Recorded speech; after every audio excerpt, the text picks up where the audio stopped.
folder. Here's our virtual library and many books from Epic. And there's our code, XGE2897. If you click the login, it takes you to the Epic page, and it takes me to the teacher page, but then you have to put the login in that page. So this is taking a long time to load. I just not do that right now. Yeah, no, that's awesome to see that it's all the instructions are there, so that's great. Yeah, you just have to know where to find it. Like the first few weeks, it's hard for everybody to figure out where to find everything, but we'll figure it out. So, all right, can I move on? I was gonna move on to writing now. Okay, I should check my email to see if someone's trying to get in, but I'm just gonna move on. Okay, so move the bar. Back to the slideshow. All right, so next we use the same formula for writing as we do in reading. It's also units of study, and it's the same thing with the these big post-it notes where I give a mini lesson, and then they write it in their journal, whatever the lesson is of the day. And then they meet with me or they meet with their writing partner. And I forgot to say this too, in reading and writing, they have a partner. So they often meet with their partner and talk about their writing. At the end of the unit, we do 3 big units. The first unit for writing is a personal narrative or a true story about themselves. And we talk about where do you find true stories? How do you, where to find a true story is a big deal because a lot of times kids will say, I don't know what to write about. So there's lessons on how to find what to write about. And then we talk about how to write an interesting beginning, how to write lots of details. Each one of those is a mini lesson. So every time I give a mini lesson, they add to their writing. And at the end of about 6 or 7 weeks in the normal classroom, it might be longer on the computer, then they edit. Actually, they revise. So there's some lessons on how to make your writing better when you think you're done. Then we go into editing, which is just capitals and periods and spelling. And we do some lessons on that. And then they do a final copy. And then that unit is finished and we move to the next unit. So our first unit is a true story about themselves. And then our second unit is writing a fairy tale, an adaptation of a fairy tale, or they can write their original fairy tale. And then the last unit that we usually do is the animal report, which goes with our nonfiction reading. Then they do nonfiction writing. And then along with that is our spelling unit. So they usually have a weekly spelling list, a few spelling activities, and then we do some little mini grammar lessons and vocabulary lessons. So, oops, let me stop the share. Any questions? Oh, I wanted to show you the journal. So this would be their journal. And actually the first activity, I gave them some Post-it notes. Let me spotlight video myself for a second. So they got their journal in their packet of goodies, and the first activity is to decorate the journal. So I usually just have them tape a few of these. They can tape up to 3 onto the journal and then color it and draw and color things they like. So they feel a connection to their journal. And then every lesson just would go inside the journal and they put a date. And a lot of the writing is drafting, and it's more about the writer than the final product, like how to be a good writer. But we do one final product at the end, like after 6 weeks. So, any questions on that?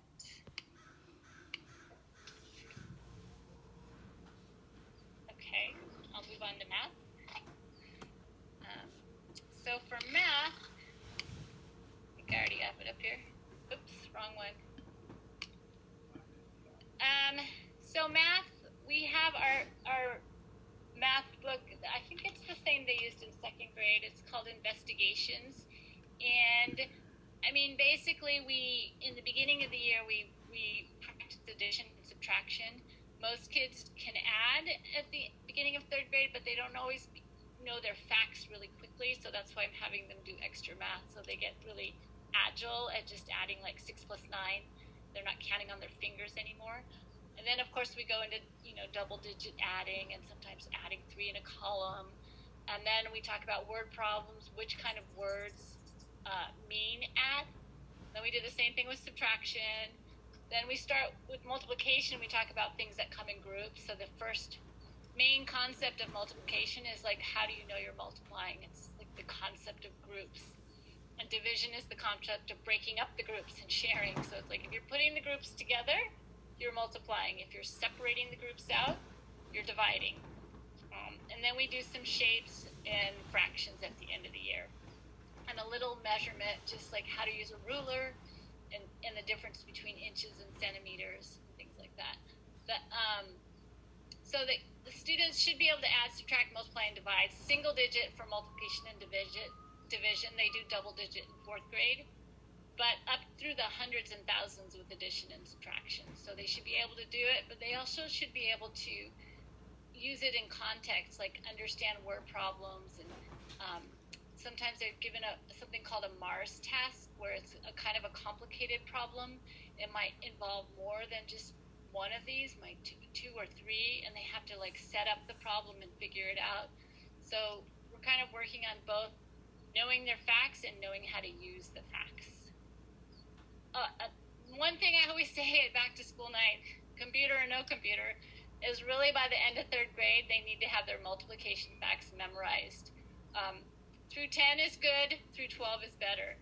So we don't start multiplication till like December, even early January, but then that leaves about 6 months for them to really practice their facts and know all their facts. So any questions on that? Yeah, go ahead, Kana. Actually, for the math, that book, and the writing journal, so is that something that we turn at the end of the year, or would you look at that, like, do you ever look at the work they do in there? Yeah, usually in the classroom, I look at it just by going by and looking at it.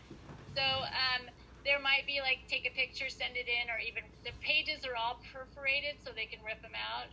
And I usually spend a lot of time teaching 3rd graders how to rip out a perforated page.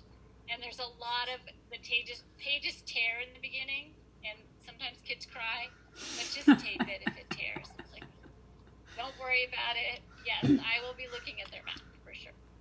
Oh, okay. And the journal too later? Yeah, the journal actually, even in the classroom, I only look at them when I meet with them one-on-one. So we can go in a breakout room on the computer, and I can meet with them, and they can share their writing with me and show me their journal that way.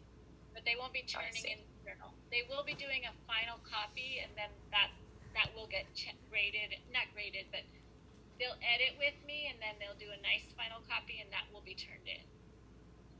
So, okay. Yeah. So, all right. Any other questions? I have a couple more things. So I have to say I'm getting a little tongue-tied. I don't know why I keep going to this page. This is the wrong page. Maybe because I'm not just turning off the share properly. We also do some history, social studies, and science. Science is mystery science right now. It has the new grade level standards where they watch a video. There's a hands-on activity.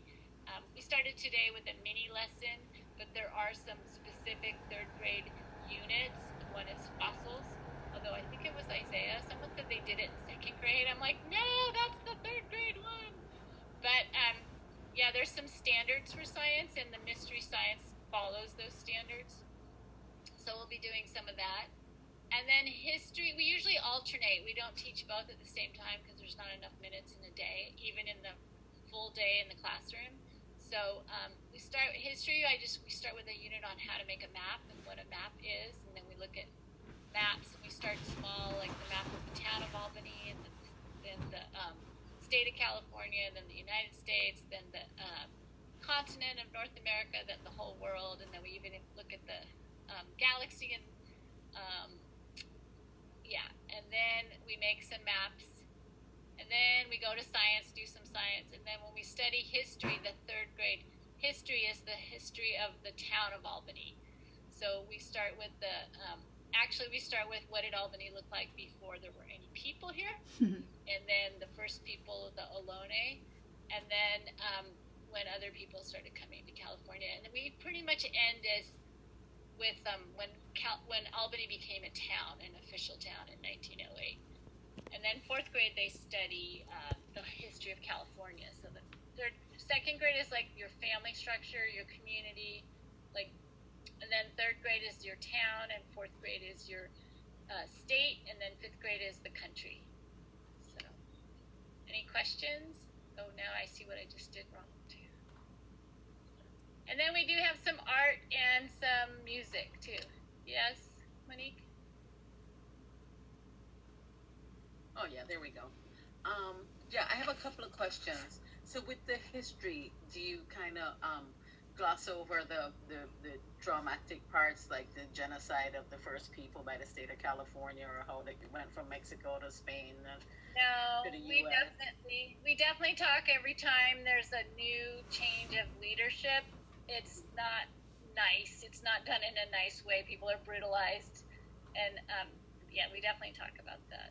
And my other question is, which is more of a comment, which I made last year and I will do every year, is do you have a way of making sure that materials about First Peoples are by First People? Because I've made that rule for myself. I've stopped reading anything about Indigenous people that's not written by Indigenous people. It's just a waste of time otherwise. Have you heard of the book The Ohlone Way? I'm not sure. It sounds familiar. Is it a children's book? No, it's where we get our history, but Okay.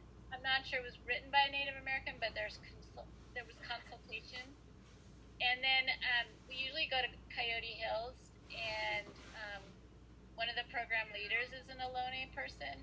Okay. So yeah, and if it's not a first-hand document, I let the kids know. You know, this is the history as it's been written down, but history written down by another person is not always what actually happened. Right. So, yeah. That's good. And in terms of anti-racism, is there going to be some kind of review of the reading materials in general at some point, maybe when school's back in school? Or yeah, so let me show you. I have that. Oh, I know I'm in the wrong page. Maybe I'm here.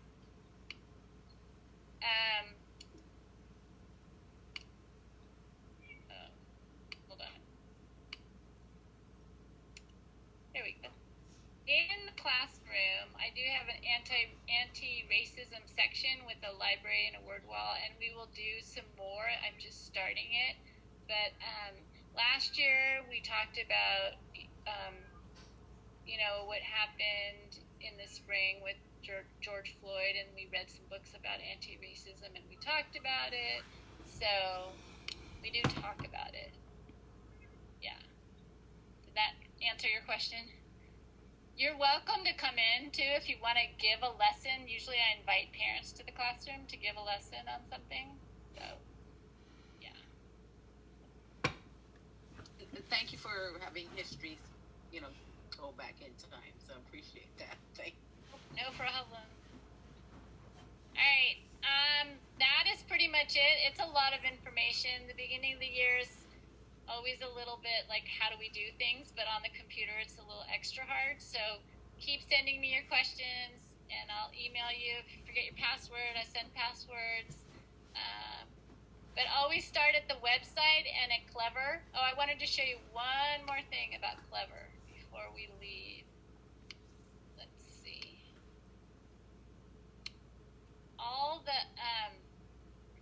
Everything's in the Google Classroom. So if you're in the Google Classroom, there's links to everything. But since you start the day in Clever, on my Clever page, there's also links. So if you can go in directly. The only thing right now that's not working is iExcel, but it will eventually work. And we also have iExcel for like language, nouns, and verbs, and adjectives, and little language lessons in there. So you can definitely go in through there. That's all I wanted to say. But so there's a lot. You can start at the website. This is your note. Every Monday you'll have a new note. There's the link to the Google Classroom. That's where the students start. So they get the they get the schedule of the day, and then in the schedules there's links to the assignments, and then the links take them to the assignments with the directions and the videos. And also when they're on Zoom with me, I go over it with them and discuss it with them. So that's kind of how it goes. Now I think I'm ready for questions. Questions? I had a question. You mentioned the partners for the writing. Is it going to be the same partner, or are you going to switch it up? And I guess more broadly, kind of helping the kids feel like they're in a class and like in a class community and making friends. I mean, any strategies for how to do that? Yeah, okay, so that's a good question. So I gave them a reading partner to start based on what I thought their levels were, but it may change. So I said for now it's they're not their partner, it's just their for now partner. But for each unit they have a partner for the whole unit. So they might have a partner for 6 weeks and then they change. So they have a consistent partner for a little while and then they have a new consistent partner for a little while. And we do something called breakout rooms. I think I'll just try this with you guys. They go into a room and talk to each other. And I can give them a question. Like today I said, we talked about a book buzz. So I said, go get your Just Right book and tell your partner why you like it. What's exciting about your book? And then I sent them to a breakout room. So let's see how many people are here. I'm going to send you to 6 rooms. So you should be just with one other person. One group might have 2. And you just click join, and then you get sent to a room. Go ahead and do that, and then I'll close the rooms in a second. So click join right now on your screen. But nothing's showing up on our end. Yeah, I nothing's... don't think I opened the rooms. There, now can you join them? Yeah. Yeah, go ahead and click, and you'll go into the...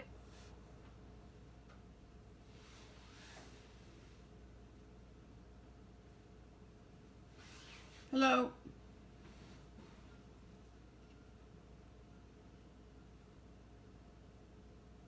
Hello. Hey. So I guess the breakout rooms work. Yeah, they do. What did she say to do after that? Did she say to do something? Because I didn't listen. I think we have to click leave. Okay, now we return to me. Okay, cool.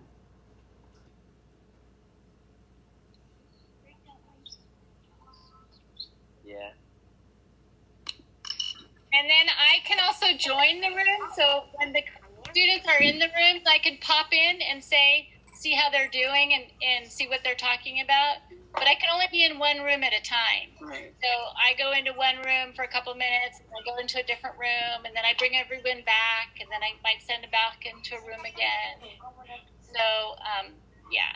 And for building community, we've been sharing videos and playing a name game. So we are trying to get them to know each other. I'm trying to get them to know each other so they feel comfortable talking to each other. Yeah. That's great. Yeah, it's awesome. Yeah. All right, I think that's all I have. So, do you have any questions? Yeah. Are there? Yeah, I had a question. Are there 2 math sites under the math section on the schedule? Are there 2 sites that you should be going to? Yes, Extra Math and iExcel. And iExcel's not working right now. It will work in a couple days. So Extra Math. Okay, great. Yeah, there are 2 different sites.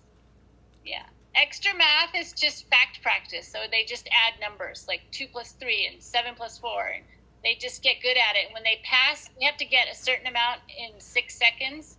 And when they pass, they move on to subtraction, then multiplication, then division. Is there a So login? Extra Math is... Extra Math, you go in through Clever. They have to click the Clever bar. Let me Okay. show you that real quick since you asked. So it's in the Google Classroom in the math section. Here's Extra Math. And I just say log in through Clever. And then, sorry, the computer's a little slow right now.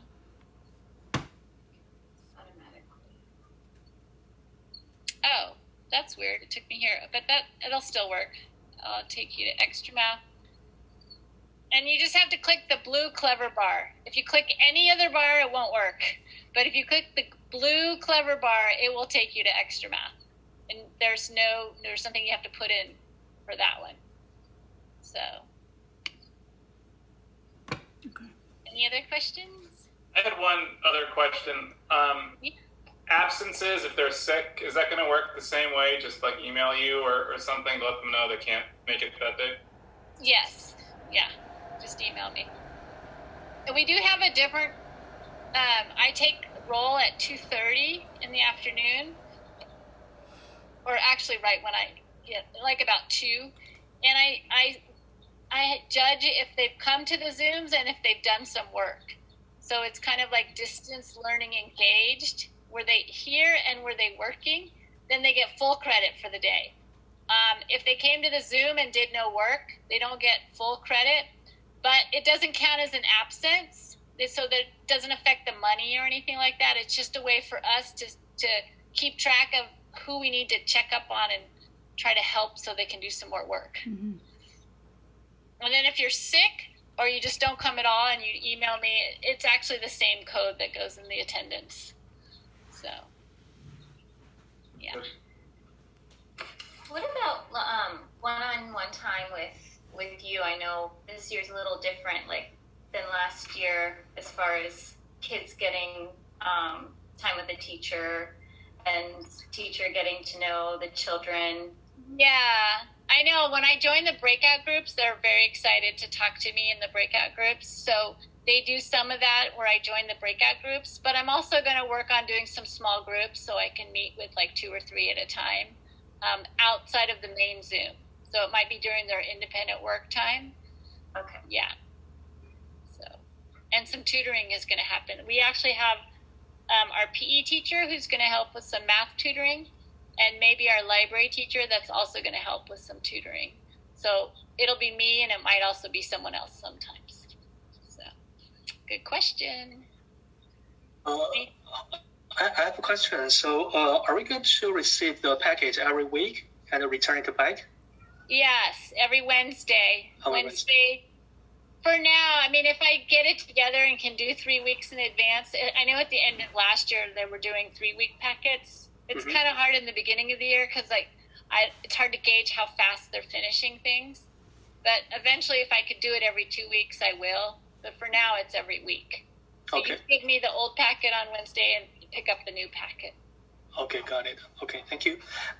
So I'm also wondering if you can let us know that if we should print something or scan something. For example, Stefan told me that we probably need to print something, but he can. You need to what something? I'm sorry, I didn't understand that. Print out something.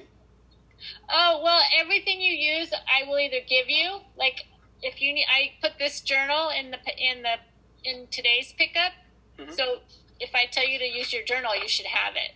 Oh, okay. So right now, if you need a supply that you don't have, let me know. Like, I sent home some markers and some colored pencils. Mm-hmm. I think we're going to get some pencil sharpeners if you need one of those, or an eraser or something like that. Just let me know if you need a supply. But are you saying the packets are set up so that you never need to print anything? Everything is already in the packet? Not necessarily. Like, today's science was online, and it was helpful if you could print out. Let me show you this. Mostly, yes, but occasionally it's good to print something out. So let me go back here. On today's science lesson, this page right here came out as a PDF, and the kids couldn't write on it. So if you have a printer at home, you can print it and they can work on it. If you don't, they could just write the word "I wonder" and do the drawing. I will try not to have a lot of things you have to print, but occasionally there is something to print. Mostly not, though. Because I know that if you don't have a printer, you can't print it. So I don't expect you to go to a print shop and do it. Just don't do it if that's the only way you have to do it. Don't do that. Just draw it by freehand or write it on a piece of paper. But most of the time that won't happen. I have a question about due dates. So the assignments on Google Classroom, like what? So when I see them, I was thinking they need to be done today, but like maybe they don't need to be done today. Maybe they're not due till a week or two. So I was just curious. Yeah, so that's a good question. Right now, since it's the beginning of the year, I'm not putting due dates. I'm actually making them work for time. Like you have 20 minutes. And if you see on the schedule, I'm like, click the timer and work for the 20 minutes. Mm-hmm. And then turn in what you finish. So next Wednesday, I'll have some kids turn in stuff. But eventually, as time goes on, I might say, okay, this is Tuesday, and I want it due on Thursday. And there's a place on the Google Classroom to put a due date, and it'll show up in the Google Classroom that it's due. And then I will let them know that for sure. So right now, they are not having due dates, but they are encouraged to work for a certain amount of time.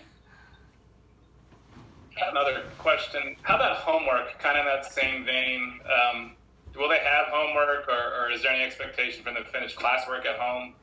Yeah, so that's a good question. Right now, we're operating under SB 98, which is like our funding bill, and it recommends that kids work 230 minutes total for the day. So they're on with a teacher for about 120, which leaves about 110, and they have room in the day to do that 110. But if they go take a walk, say, because it's a beautiful day, and they don't do their minutes between 9 and 2, then they can do it after 2 at 3 o'clock. But there won't be extra homework beyond the 230 minutes until we get in the classroom. Then there might be. So, but on remote learning, we're sticking to the 230 minutes per day. Oh, and then Wednesday's a special day. I should remind you. They're on with the teacher for 120 minutes every day but Wednesday. And then Wednesday, the teachers all have meetings all day long. So I do a Zoom in the morning for 45 minutes, and the rest of Wednesday is a work day for them. So I just assign work. So that's the big independent work day. It might be more challenging for you because they won't be with me that much on Wednesday. So, any other questions?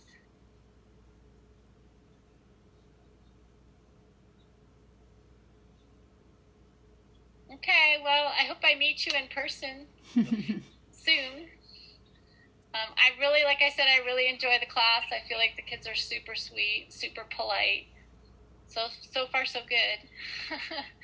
So. Yeah, we feel the same way. We feel like so far, so good. Everything's going pretty well. Except for IXL. That darn IXL.